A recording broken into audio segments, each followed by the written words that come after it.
Perry Mack here, 4-Wheel Drive Magazine. We managed to trip over something that was really slick, caught our eye, caught my toe.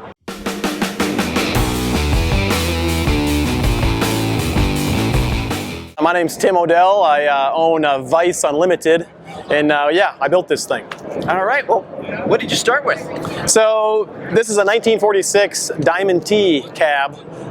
Drug it out of the woods in Roanoke, Virginia. You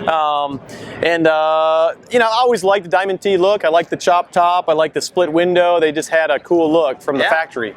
And so I always, you know, always wanted to do something with one. So when I found one, I knew I had to do something. But anyway, I love off-road stuff. Yeah, particularly the Ultra4 racing and that sort of thing. So yeah, so that's the theme. It's kind of like an Ultra4 pre-runner rat rod truck. So yeah. I was going to say, so you took the Model T, a bit of the framework, the bodywork, and you dropped it on top of a custom tube frame? Yeah, so this is a full chassis.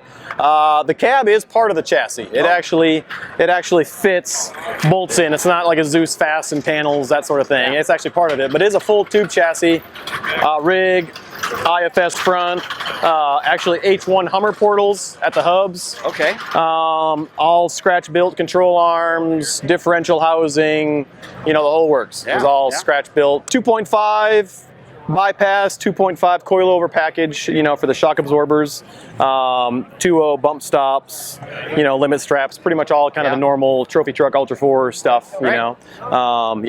Normal-esque, you know. Kind of the normal running gear of some of that stuff, you know. But then you got to keep the Diamond T feel. So, you know, I'm still retaining like the original buckets and the brass headlight mounts and just all that cool stuff that really gives it some character and makes it something different, you know. So yeah.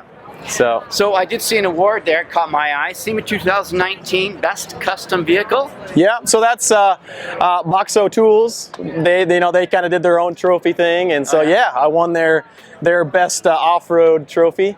And then Pro Eagle Jacks, they also kind of had their own deal. So yeah, won theirs too. So yeah, super cool. Very cool. Very cool. I've had a few mid-engine cars. I don't know. I like it. One reason, because it's a little different, you know, and in this build in particular, everyone expects the motor to be under the big long hood, you know. But it's very common in Ultra4 racing to have a mid-engine or a rear engine, and so yeah, so turbo charged LS motor, 6-liter LS motor, forged rods, forged pistons, but basically a real reliable, you know, safe, you know, tune on it. Something I can drive on the street if I want to. Right. But also makes, you know, it made 500 horse on the dyno with 14 pounds of boost. So trailing arms in the back with 2.5 bypasses, coilovers in the back. Yep. So one thing a lot of people have pointed out on this build, which I think is kind of funny, is this differential pump that's on the drive shaft. The rear engine is reversed. And so now you have to reverse the drive of everything. You got to figure out a way, you know, so when you put it in drive, you don't go in reverse because the engine's backwards. So the Hummer portals do that in the front. In the rear, I actually flip the axle upside down. Get the pinion gear on the other side of the ring gear, you know. But a 14-bolt axle isn't designed to be run as a high pinion, oiling-wise. And so the differential pump there basically picks up oil out of behind the cover and pumps it in on top of the pinion bearing to keep everything lubricated. I just think that's funny because of all the things of this truck, that's the one thing everyone points out, asks. So NASCAR's been doing that for years and years, you know, and so that's kind of where that came from. But yeah, so pretty cool. What part of the build are you most proud of? Like, you know, it's really hard to point out one thing. You know, to be honest with you, you know, for me, a project like this project is broken down into individual little parts and pieces. And so when you're building something like this, you're building a trailing arm or you're building a control arm. That's your project, you know. You know, and then eventually you're done and you have something. But it's really, it truly is hard for me to like point out one thing that was my favorite, you know. Well, let me ask you this then.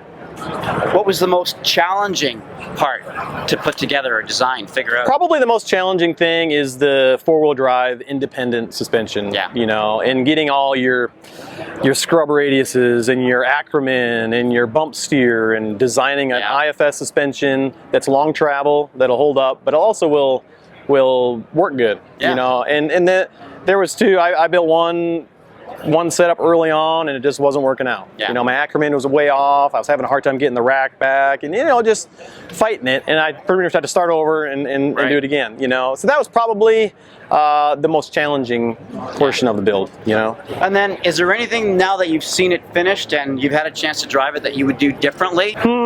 That's a good question. I mean, there are some things on it right now that I need to address. Yeah. You know, I've got a goofy lockers deal going on in the front end. You know, that's a good question. I guess I haven't had enough time to think about it.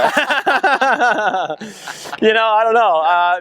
You know, I'm sure there's always things. Yeah. And to be honest with you, you know, this has been done. My deadline was SEMA, and so I had it on the dyno, got it tuned. I've probably got 10 miles of road driving on it. Yeah. But I really haven't had a shakedown run. Right. You know, so you know, some things are probably still going to show their heads that I'm going to have to address. You know, but for right now, not really. I mean, you know, these things, they kind of evolve as you're going, and no, there's not one thing I can think I wish I would have done differently. Yeah. You know. One piece of advice you can give to a guy that's looking to put together a custom build? Yeah, I mean, don't be scared of it. You know, I think a lot of guys, because I was the same way. You know, I think a lot of guys just are afraid to try. Yeah. You know, and you shouldn't be. You know, just go for it. You know, buy a welder, watch YouTube videos. I mean, in today's world, it's so much easier for a guy to learn and get into it. The information is there, readily available for you. You know, 15 years ago, I went to Wyotech. I paid 40 grand for the school, thinking I was going to learn all this stuff, you know. And really, the most I ever learned was just getting my hands dirty. Yeah. You know, just trying it, you know. And yeah, if you stick with it, and if you're passionate about it, you know, you'll be just fine. Awesome. Yeah. Awesome. Hey, Tim, thanks for taking the time. Yeah, definitely. That was awesome. Yeah. And are we ready to do that shakedown run right now? Yeah. Well, we possibly Saturday morning. A couple days. All right. Cool. That's it. Perry Mack from 4-Wheel Drive Magazine. Let's go see the rest of the show. Yeah, man. If you enjoyed this video, share it, smash that like button, and if you want to see more, please subscribe and ring that bell so you're one of the first to know when a new video comes out.